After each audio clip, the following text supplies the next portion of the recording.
brought to you by Silver Pumps.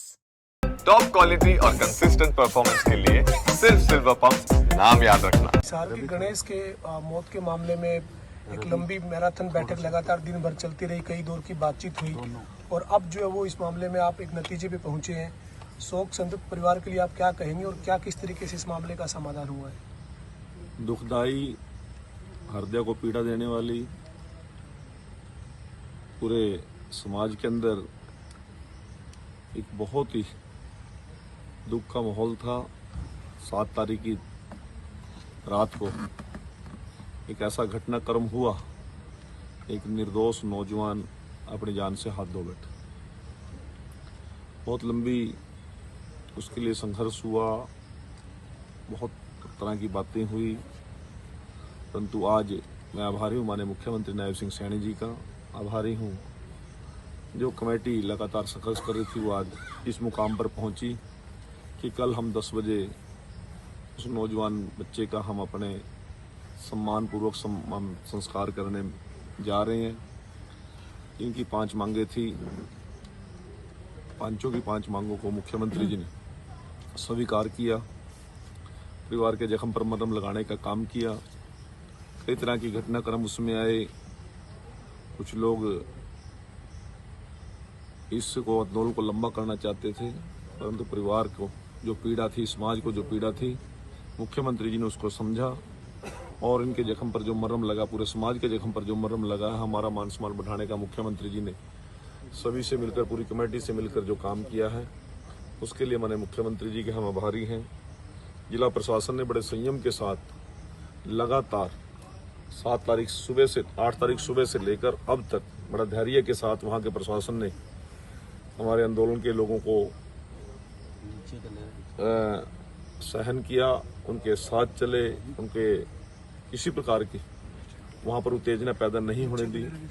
मैं अधिकारियों का भी आभार प्रकट करता हूँ और समाज के लोगों ने भी ऐसा शांतिपूर्वक आंदोलन आज तक मैंने भी नहीं देखा मेरे जीवन के अंदर, जो समाज ने धैर्य रखा। बहुत प्रकार के लोगों ने बातें की, परंतु समाज ने अपना धैर्य नहीं खोया। प्रशासन ने भी अपना लिमिट क्रॉस नहीं की। आज का सुखद दुखदाई घटना का सुखद अंत हुआ है। गणेश की भरपाई तो शायद कोई भी ना कर पाए, सरकार भी नहीं कर पाएगी, माँ बाप भी नहीं कर पाएंगे। वो तो जो हमारे बीच का नौजवान साथी गया है उसकी भरपाई तो वर्षों वर्षों नहीं हो पाएगी, परंतु सम्मानपूर्वक उसका संस्कार हो, परिवार के जख्म पर मरहम लगे और संवेदनाओं के साथ हमारे मुख्यमंत्री जी ने सभी बात कौन किया, मैं उनका आभारी हूँ। धन्यवाद। सर, इस पूरे मामले में सर जो सबसे बड़ी बात ये है कि राहुल गांधी ने ट्वीट किया, कांग्रेस के नेता रणदीप सुरजेवाला ट्वीट कर रहे थे, कह रहे हैं कि बीजेपी और आरएसएस की सोच मनुवादी है, गरीब दलित को दबाया जाता है, पुलिस को अपराधियों की ढाल बना दिया गया है।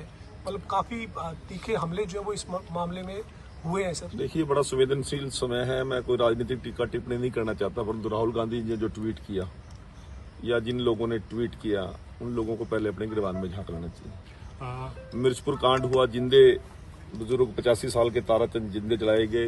हमारी बेटी +2 की मेरिट केस थी, वो जिंदा पेट्रोल छिड़क के जलाई और 7.5 साल तक वो लोग किस प्रकार से बेघर होकर दर बदर घूमे।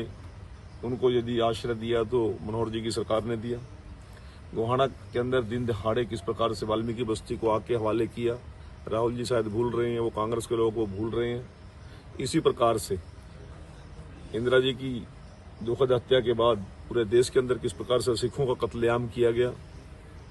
शायद अब क्या करें, राहुल बाबा तो स्वयं तो कुछ निर्णय ले नहीं पाते, पता नहीं किसने मोबाइल लेके ट्वीट कर दिया होगा, इनको पूरी जानकारी भी नहीं है देश और समाज की।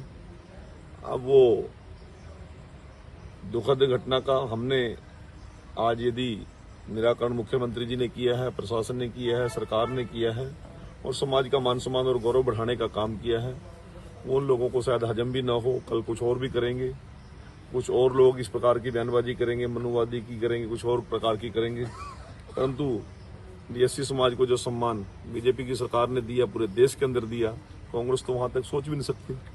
हमारे महापुरुषों के जयंती समारोह सरकारी स्तर पर मनाने की जो बात की वो इसी सरकार ने की है। हमारे महापुरुषों के नाम पर विश्वविद्यालय बन रहे हैं, वो भी इन्हीं मनुवादी पार्टियों की जिनकी बात ये करते हैं उन्हीं की सरकार में बन रहे हैं। उनके राज में तो राजीव गांधी एयरपोर्ट से लोग बैठते थे, इंदिरा गांधी एयरपोर्ट पे उतर जाते थे। इसके अलावा कुछ सोचने का उनके पास समय नहीं था। सभी संतों महापुरुषों को सम्मान यदि दिया है तो बीजेपी की सरकार ने दिया है, नरेंद्र मोदी जी की सरकार ने दिया है, मनोहर जी और नायब जी की सरकार ने दी। परिवार की क्या मुख्य मांगे थी सर? परिवार की मुख्य मांगे थी न्याय मिले, इन लोगों ने घिनौनी हरकत की है उनको सजा हो, उसके साथ साथ कुछ लोगों पर कई प्रकार की धाराओं में निर्दोष लोगों पर पर्चे दर्ज हुए थे, उसके ऊपर भी एक SIT बने, उसकी जांच की जाए, दोषी लोगों को हम बख्शा न जाए और निर्दोष लोग उसमें आ न जाए। परिवार की मांग थी कि एक बोर्ड डॉक्टर्स का पोस्टमार्टम करे, वो बोर्ड बने और वीडियोग्राफी हो, और इसके साथ साथ परिवार में किसी बच्चे को रोजगार की बात थी, एक जरूरतमंद परिवार है, बेटे बेटियां हैं, उस सभी चीज़ों को लेकर मुख्यमंत्री जी ने अपनी सहमति दे दी है। और हमारी पूरी टीम वाल्मीकि समाज की आज मुख्यमंत्री जी ने जो सम्मान दिया उसके लिए आभारी है। कल उस बेटे का हम संस्कार करने के लिए स्वयं जाएंगे, परिवार के साथ संवेदनाएं और घर में भी जाकर बैठ के हम आएंगे।